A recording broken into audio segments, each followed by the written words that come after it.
আপনাদের মাসিক চক্রের রহস্য উন্মোচন করায়াক। এটা শুধু একটা পিরিয়ডের চেয়েও বেশি কিছু। প্রতি মাসে আপনার শরীর কি কি করে তা এখানে বলা হলো।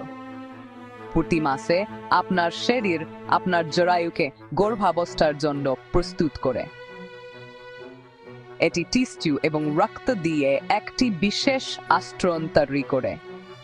যদি একটি নিষিক্ত ডিম্বাণুর একটি আরামদায়ক জায়গার প্রয়োজন হয়, যদি গর্ভাবস্থা না হয়, তাহলে সেই আস্তরণের আর প্রয়োজন হয় না। তাই আপনার শরীর এটিকে জুড়িয়ে দেয়। এটাই আপনার পিরিয়ড।